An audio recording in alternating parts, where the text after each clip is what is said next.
Where do you want to start with this weekend, bro? As we go back. Mahomes is the GOAT. He's- how do you Jesus, man, what more can you say about the guy? What more can you say? But we're gonna start with this. And I've been and this isn't like hot takey, bro, because I felt this way after they went to the Super Bowl against Tampa Bay. And I'm gonna go back and try to find clips because I remember saying, dude, that I think he's the best player I've ever seen play quarterback. It It's not even close. it doesn't mean that he's the most accomplished because he's not, right? But from a Right. talent standpoint, I said this in I said this after his third year starting, bro.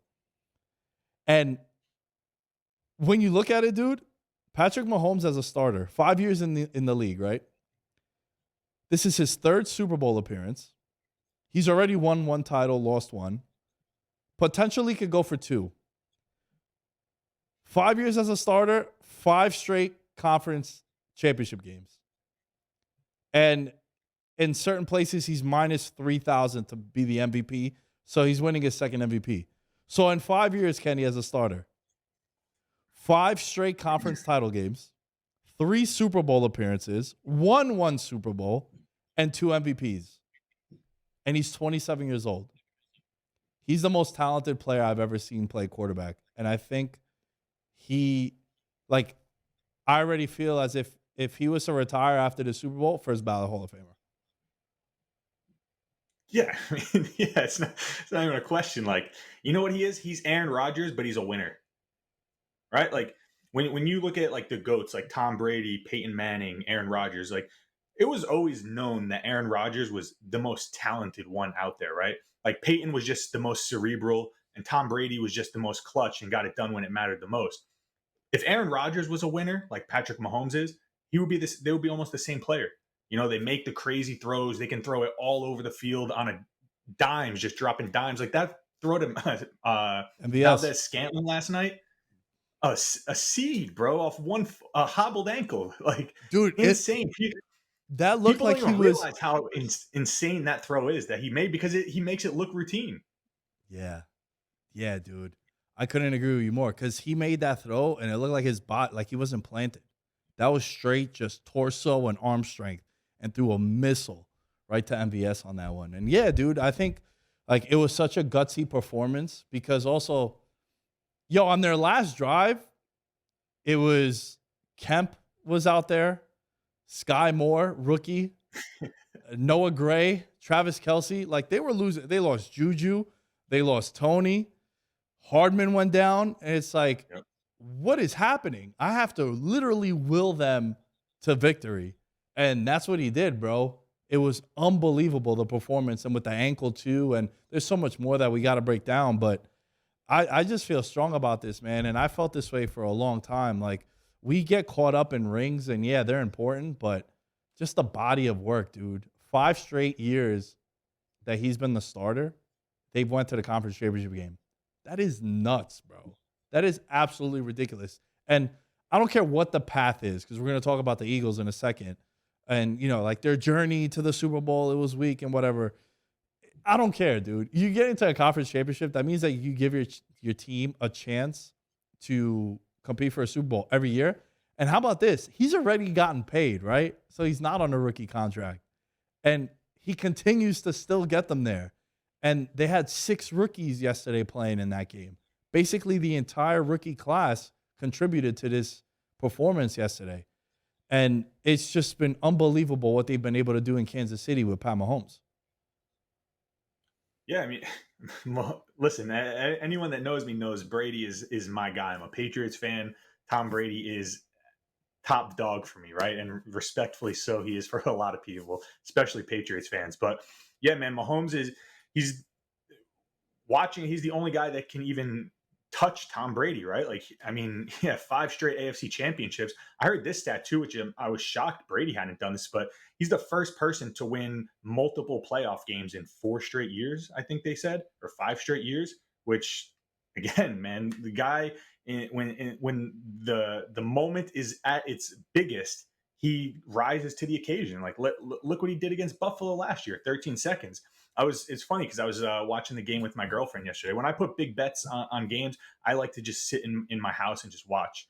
I don't like to be around people because I don't know who they're cheering for. I don't want any bad vibes. I'm a big believer in the vibe. So it was just me, my girlfriend, and my dog watching this game yesterday.